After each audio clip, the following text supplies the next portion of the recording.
আসসালামু আলাইকুম। সংবাদে আপনাদের সবাইকে স্বাগতম জানাচ্ছি আমি নুসরাত। শুরুতেই সংবাদ শিরোনাম। বাংলাদেশের সর্বশেষ গুরুত্বপূর্ণ আপডেট সংবাদ আপনাকে স্বাগত। শুরুতেই সংবাদ শিরোনাম, পরে বিস্তারিত। প্রথমেই জানাবো আমাদের হাতে থাকা সর্বশেষ গুরুত্বপূর্ণ সবথেকে তাজা আপডেট সংবাদ। মানহানিকর বক্তব্য, যুবদল নেতার বিরুদ্ধে রুমিন ফারহানার অভিযোগ। অকথ্য মানহানিকর বক্তব্য দেওয়ার অভিযোগে এক যুবদল নেতার বিরুদ্ধে ব্রাহ্মণবাড়িয়া জেলা প্রশাসক ও রিটার্নিং কর্মকর্তার কাছে লিখিত অভিযোগ করেছেন রুমিন ফারহানা। যখন তিনি বিএনপি থেকে সরে গিয়ে নির্বাচন করতে চলেছেন স্বতন্ত্র প্রার্থী হিসেবে, তখনই তার বিরুদ্ধে নানারকম মানহানিকর মন্তব্য করে আসছে বিএনপির সন্ত্রাসীরা। এই ঘটনার পর তিনি লিখিত অভিযোগ জানিয়েছেন। এরপর জানাবো, চুয়াডাঙ্গায় অস্ত্রসহ গ্রেপ্তার বিএনপির সন্ত্রাসী নেতার মৃত্যু, সেনাপ্রধানের হস্তক্ষেপ দাবি মির্জা ফখরুলের। চুয়াডাঙ্গার জীবননগর পৌর বিএনপি সাধারণ সম্পাদক বিখ্যাত সন্ত্রাসী শামসুজ্জামান ডাবলুর মৃত্যুতে গভীর শোক প্রকাশ করেছে বিএনপির মহাসচিব মির্জা ফখরুল। এই ডাবলুর কাছে অস্ত্র পাওয়া গিয়েছিল, এরপর সেনা সদস্যরা তাকে আটক করে হেফাজতে নেয়। হেফাজতে নেয়ার পরই তার মৃত্যুর সংবাদ শোনা যায়। দেশপ্রেমিক সেনাবাহিনীদের ধন্যবাদ জানিয়েছে পুরো বাংলাদেশবাসী এমন একটি কুখ্যাত সন্ত্রাসীকে হেফাজতে নেওয়ার জন্য। এদিকে গণভোটে হ্যাঁ ভোট দেয় বিএনপির সিদ্ধান্ত বললে নজরুল ইসলাম।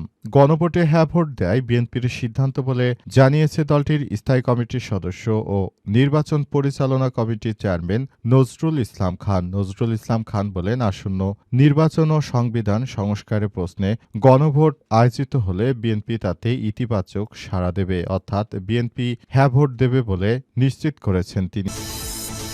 এবারে জানাবো, ইরানে নিহতের সংখ্যা 12,000-এর বেশি বলছে জেরুজালেম পোস্ট। ইরানে চলমান বিক্ষোভে গুলি চালিয়েছে আয়াতুল্লাহ খামেনির নিরাপত্তা বাহিনী। এই অভিযানে শুক্র ও বৃহস্পতিবার দুই রাতেই 12,000-এর বেশি মানুষকে হত্যা করেছে খামেনির বাহিনী।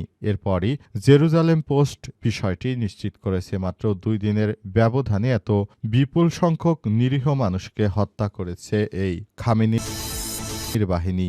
এবং সর্বশেষ জানাবো, মার্কিন নাগরিকদের অবিলম্বে ইরান ছাড়ার নির্দেশ যুক্তরাষ্ট্রের। মার্কিন যুক্তরাষ্ট্রের যত মানুষ রয়েছে ইরানে, তাদেরকে ইরান ছেড়ে তারপর যুক্তরাষ্ট্রে ফেরত যাওয়ার নির্দেশ দিয়েছেন যুক্তরাষ্ট্রের প্রেসিডেন্ট ডোনাল্ড ট্রাম্প। তিনি নিশ্চিত করেছেন সবাইকে, যেহেতু ইরানে একটি বিশৃঙ্খল পরিস্থিতি চলছে, তাই সবাইকে সেখান থেকে নিজ দেশে দ্রুত সময়ের মধ্যে প্রত্যার্পণ করতে হবে।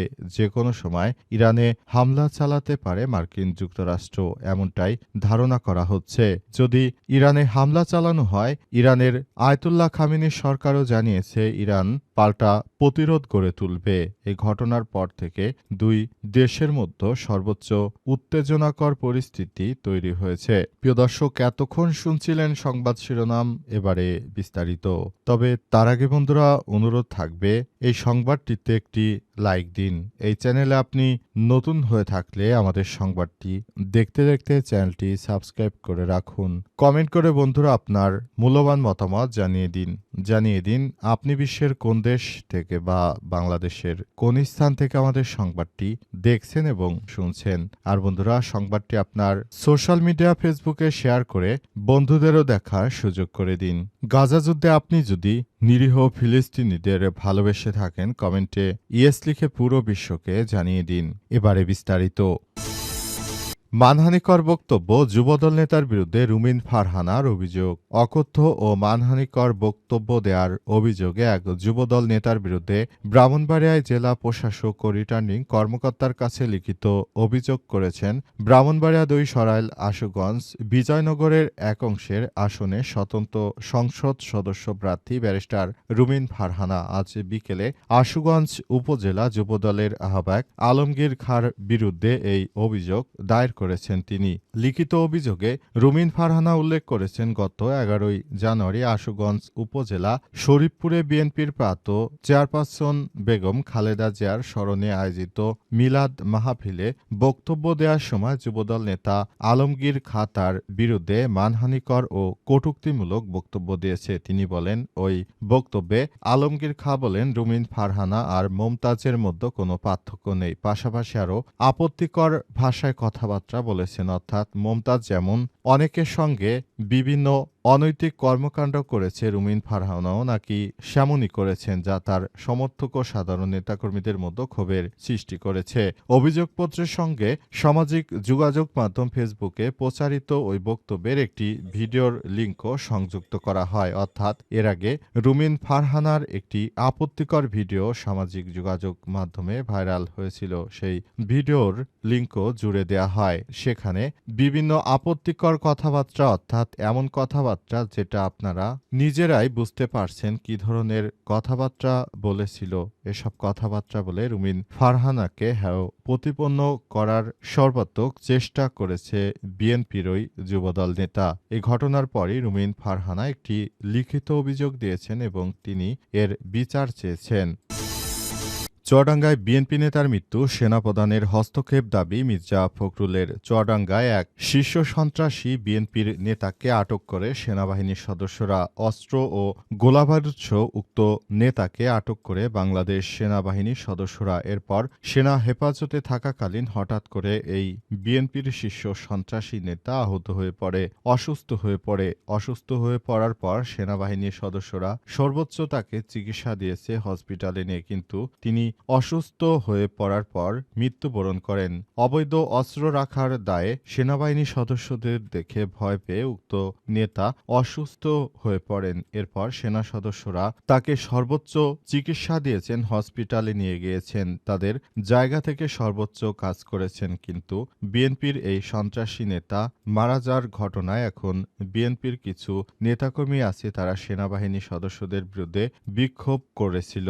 কিন্তু বিক্ষোভ করে কোনো লাভ হবে না, কারণ এদেশে কোনো সন্ত্রাসীদের আর ঠাঁই হবে না। কিন্তু বিএনপির মহাসচিব মির্জা ফখরুল ইসলাম আলমগীর তিনি সেনাপ্রধানের হস্তক্ষেপ কামনা করেছেন। কিন্তু সেনাপ্রধান আসলে আদতে সেনাবাহিনী যে কাজটি করেছে সেটা খুব ভালো কাজই করেছে। বিএনপির ওই নেতার কাছে কেন অস্ত্র পাওয়া গেল এসব বিষয়ে প্রশ্ন তোলা হলে বিএনপির মহাসচিব মির্জা ফখরুল এ বিষয়ে লিখিত কোনো বক্তব্য গণমাধ্যমে দিতে পারেননি। শুধু কেন, কিভাবে মারা গেল এসব বিষয়ে সেনাপ্রধানের হস্তক্ষেপ চেয়েছেন। কিন্তু কেন ওই বিএনপি নেতার কাছে অস্ত্র এলো, অস্ত্র কি তাকে সরকার থেকে দেয়া হয়েছে, নাকি তিনি কি কারণে তার মতো একজন সাধারণ ব্যক্তির কাছে অস্ত্র থাকবে, এসব বিষয় নিয়ে বিএনপি কোনো কথা বলছে না। গণভোটে হ্যাঁ ভোট দেয় বিএনপির সিদ্ধান্ত, অবশেষে স্বীকার করলেন নজরুল ইসলাম খান। গণভোটে হ্যাঁ ভোট দেয় বিএনপির সিদ্ধান্ত বলে জানিয়েছে দলটির স্থায়ী কমিটির সদস্য ও নির্বাচন পরিচালনা কমিটির চেয়ারম্যান নজরুল ইসলাম খান। নজরুল ইসলাম খান বলেন, আসন্ন নির্বাচন ও সংবিধান সংস্কারের প্রশ্নে গণভোটে আয়োজিত হলে বিএনপি তাতে ইতিবাচক সাড়া দেবে। আমরা সবার আগে সংস্কার চেয়েছি। আজ বিকেলে রাজধানীর আগারগাঁয়ে নির্বাচন ভবনে প্রধান নির্বাচন কমিশনার সিসি-এএমএম নাসির উদ্দিনের সঙ্গে বৈঠক শেষে সাংবাদিকদের তিনি এসব কথা বলেছেন। বৈঠক শেষে প্রার্থিতা বাতিলের বিষয়ে গণমাধ্যম কর্মীদের নজরুল ইসলাম খান বলেন, সংবিধানে স্পষ্ট বলা আছে যে কেউ দ্বৈত নাগরিকত্ব পরিত্যাগ করলে তিনি নির্বাচনে অংশগ্রহণ করতে পারবেন। কিন্তু অনেক জায়গায় রিটার্নিং অফিসাররা আমাদের এবং অন্য দলের প্রার্থীদের প্রার্থিতা বাতিল করেছে। কিন্তু আইন সবার জন্য সমান হওয়া উচিত, বিষয়টি যেন আর জটিল না হয় সেদিকে নজর দিতে বলেছি আমরা। তিনি আরও জানান, বর্ণমালা অনুসারে পোস্টাল ব্যালট সাজানো হয়নি, বিশেষ করে কয়েকটি রাজনৈতিক দলের নাম আগে চলে এসেছে। সংশ্লিষ্ট কর্মকর্তারা মনে হয় ইচ্ছে করে এমনটি করেছেন বলে অভিযোগ করেছেন তিনি। কমিশনের প্রতি তিনি আহ্বান জানান যেন এই পোস্টাল ব্যালটের মতো দেশের ব্যালটেও একইভাবে প্রতীক ব্যবহার করা না হয়। নির্বাচনে লেভেল প্লেইং ফিল্ড প্রসঙ্গে বিএনপির এই নেতা জানান, যথাসময় নির্বাচনের জন্য ইসির অনুরোধ। দলের চেয়ারম্যান তারেক রহমান উত্তরবঙ্গ সফর বাতিল করেছে। কেন বাতিল করেছে? নির্বাচন কমিশন নাকি তাকে বাতিল করতে বলেছে? তবে নির্বাচন কমিশন কেন বাতিল করতে বলেছে সেসব বিষয় নিয়ে নির্বাচন কমিশন এখন পর্যন্ত কোনো লিখিত বক্তব্য দিতে পারেনি। শুধু তাদের মনে হয়েছে বলেই তারেক রহমানের সফর বাতিল করেছে। ইরানে নিহতের সংখ্যা 12,000-এর বেশি, বলছে জেরুজালেম পোস্ট। ইরানের চলমান বিক্ষোভ দমনে নিরাপত্তা বাহিনীর অভিযান ও গুলিতে 12,000-এর বেশি সাধারণ মানুষ নিহত হয়েছে বলে দাবি করেছে জেরুজালেম পোস্ট। সংবাদ মাধ্যম ইরান ইন্টারন্যাশনালের বরাত দিয়ে দাবি করে তারা আজ 13 জানুয়ারি প্রকাশিত এক প্রতিবেদনে জানানো হয়েছে এই হত্যাকাণ্ডের বড় অংশই ঘটেছে বৃহস্পতিবার ও শুক্রবার রাতে, মাত্র 2 রাতের মধ্যেই। ঘটনাটিকে দেশটির সমসাময়িক ইতিহাসে সবথেকে বড় হত্যাকাণ্ড হিসেবে বর্ণনা করেছে। মঙ্গলবার 13 জানুয়ারি প্রকাশিত এক প্রতিবেদনে তারা জানিয়েছে হত্যাকাণ্ডের বড় অংশই ঘটেছে বৃহস্পতিবার ও শুক্রবার 2টি রাতের মধ্যখানে। তবে এ সংখ্যা এখনো আনুষ্ঠানিকভাবে নিশ্চিত হওয়া যায়নি। যুক্তরাষ্ট্রভিত্তিক মানবাধিকার সংগঠন HRANA জানিয়েছে গত মাসে বিক্ষোভ শুরু হওয়ার পর থেকে এখন পর্যন্ত 646 জনের মৃত্যুর তথ্য তারা নিশ্চিত করতে পেরেছে। ইরান ইন্টারন্যাশনালের বরাত দিয়ে জেরুজালেম পোস্ট জানিয়েছে তাদের এই হিসাবে সূত্রের মধ্যে রয়েছে সুপ্রিম ন্যাশনাল সিকিউরিটি কাউন্সিলের ঘনিষ্ঠ ব্যক্তিরা, প্রেসিডেন্টের দপ্তরের 2টি সূত্র ও মাশহাদ, কেরমানশাহ ও ইস্পাহানে কর্মরত ইসলামী বিপ্লবী গার্ড বাহিনীর IRGC সদস্যরা, এছাড়া প্রত্যক্ষদর্শী, নিহতের পরিবারের সদস্য, মাঠ পর্যায়ে প্রতিবেদন, চিকিৎসা কেন্দ্র